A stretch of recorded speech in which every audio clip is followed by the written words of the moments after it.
Hello everyone, this is Ohio Dan. The topic for today's video is the adaptability factor and how the adaptability factor has a lot of consequences when it comes to where we find ourselves in society today, particularly in terms of gender relations between men and women. So, men are quite often good at adapting to a wide variety of challenging or difficult situations, especially if there's enough time that's given to make that change, to adapt to new circumstances.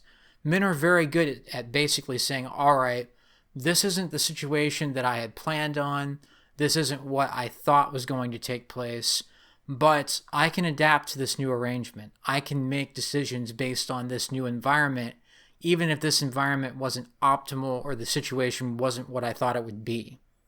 So any world as the one that we have today in modern Western society, where men are always viewed as the problem in any situation, especially if women are also involved, where men have their options limited in life based on the gender roles that men are still expected to adhere to, even though women don't have anything that they're really expected to do, right? That type of thing, where men are given little assistance in achieving goals based on society's metrics, particularly as providers and protectors for a family, a number of men will adapt by choosing to opt out of this sort of one-sided system or arrangement. Because men have adaptability generally on their side, the ability to make these changes, the ability to adapt to new circumstances, they can often do this type of thing with long-term success for themselves, regardless of what that might mean for society in general and women in particular. And that is the adaptability factor, right? That is something that is in men's favor because ultimately men are better able to do this than women, or if you want to look at society at large, can actually handle. Society at large and women don't adapt so well. And that's the other side of this, right? Is that women are often unable to adapt to the new situation that we find ourselves in, even while continuing to drive men out of the dating and relationship market by the choices that women themselves make. They require men individually or collectively to meet many of their goals in life. Not every woman, but the vast majority of them. But they expect men to comply to unreasonable standards in order to have access to a relationship with a woman, which men have very little remaining reason to want to pursue, given the circumstances. Men have no reason to want to meet the needs that women have, in other words.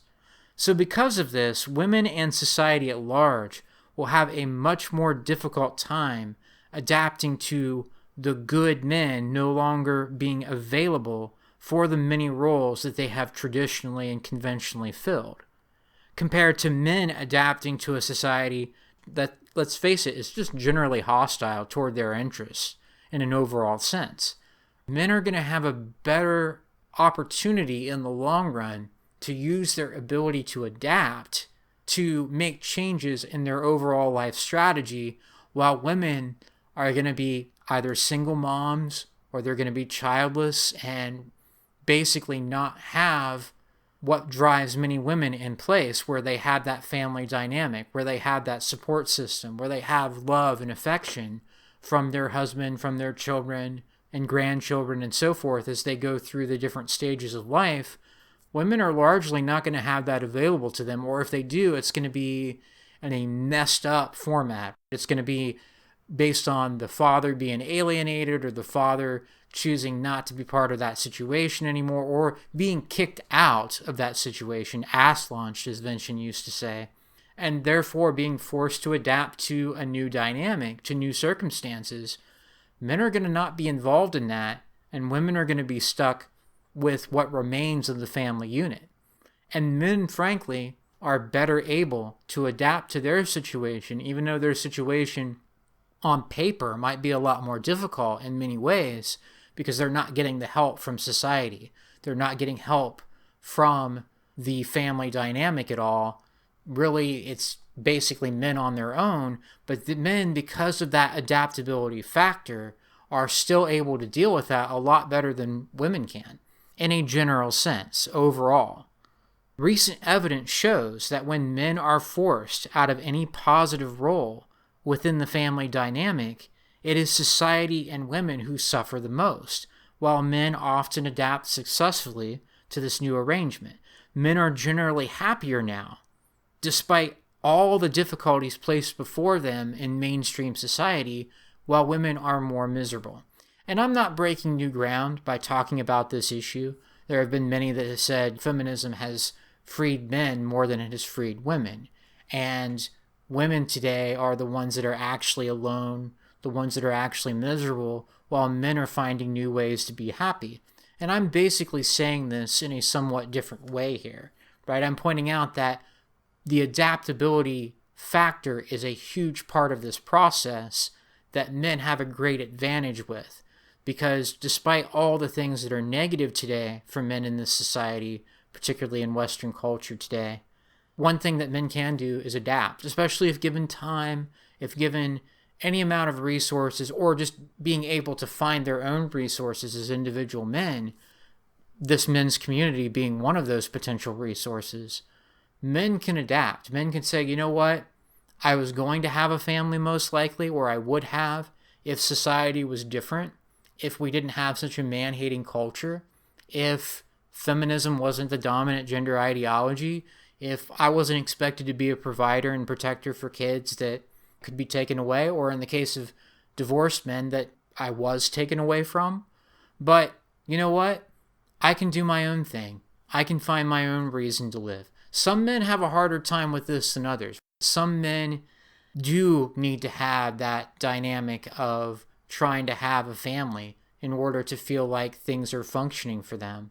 But I think most men can actually get away from this. Most men can adapt to a situation where that's not really a plausible option. Trying to do things the conventional or traditional way is not really something that's going to lead to a good outcome for most men in most of those cases.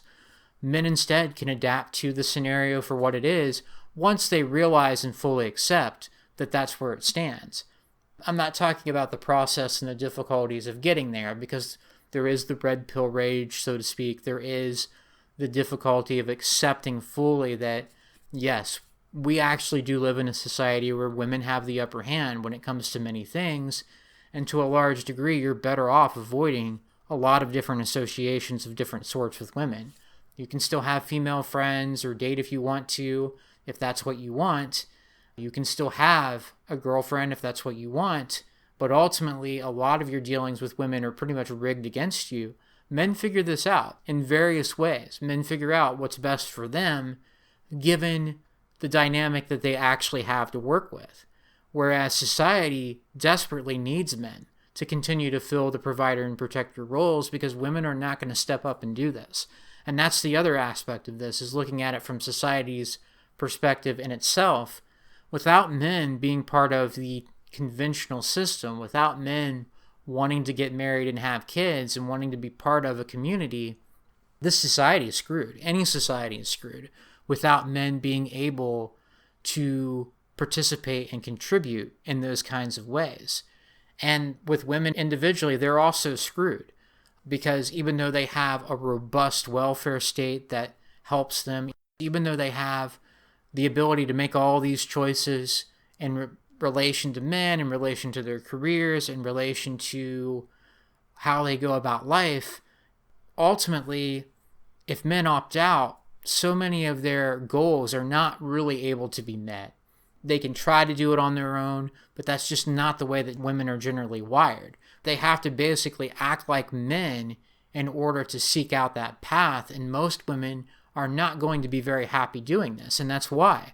There have been surveys, there have been questionnaires, and there have been studies in general that have said women are miserable and men are happier. Well, why would that be if we have such a man-hating society? Well, it's because men can adapt better to that man-hating culture than women can to being alone, than women can to basically dealing with the long-term consequences of choices that may have not been very good for them, or to the overall situation at hand where relationships generally are just unstable and don't last. because of feminism and gynocentrism and the general decline of our society. You can blame whatever you want when it comes to this issue for the purposes of what I'm talking about here. But the bottom line is that men are better able to adapt to these kinds of things than women are. And so that factor is going to play a huge role as time goes on, where yes, there are a lot of things that suck when it comes to being a man today in particular. There are a lot of things that are not very good, like the family court system, like one-sided gendered expectations, like Me Too in the workplace if you work with any women, like the threat of getting fired for that type of reason, like false accusations in general, even outside of the workplace, or not having any reproductive rights as a man. All these things are very difficult, but men can find ways to traverse those waters. Men can find ways to adapt to this, either by just not dealing with the vast majority of women, or not seriously considering any sort of long-term relationship, or not really giving a crap how society defines manhood anymore, because that in itself, to a large extent at least, is rigged to exploit men. When men figure out where they stand, there's going to be an adjustment period, right? There's going to be a red pill rage type of phase or period of time that those men will most likely have to go through. And it may consume some men. Some men may not be able to adapt, but generally speaking, we can. We can deal with the situation for what it is a lot better than what women and society in general can. And that's the point that I wanted to make in this video. In the long run, we will likely see the position that men have been placed in backfire when it comes to women and society having a much more difficult time when men choose to opt out of a system that is basically rigged against them in many ways, compared to the men who are walking away and adapting to the situation by restructuring what they do in life for a more positive outcome for themselves and for the people and the things that deserve to matter on that basis. And I think this needs to be kept in mind whenever you see women talking about how they're strong and independent and don't need a man, or whenever you see society say that men need to do better, men aren't good enough, men need to step up their performance, we're all the good men. All this kind of stuff, in the long run, is not going to help women in society. It's going to be detrimental to them far more so than it will be to the individual man that figures out where things actually stand. Because the individual man, in many cases at least, is able to adapt to where things actually stand and choose in some form or fashion a different path for themselves, to choose to adapt to and compensate for where society actually is and come up with a different plan. Men are much better in general at doing that than women or the rigid structures of our society.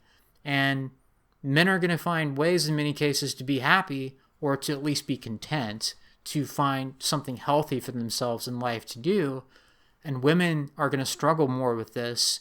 Women are going to probably double down in many cases on blaming men for the overall situation and for their misery when it comes to this thing, when it comes to this issue.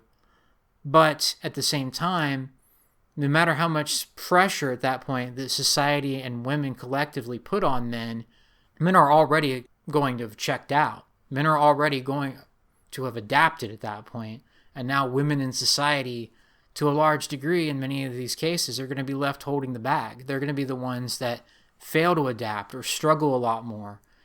And they can blame men all they want, but at that point, men are going to be in a better situation. We're starting to see the beginning of that now, I think.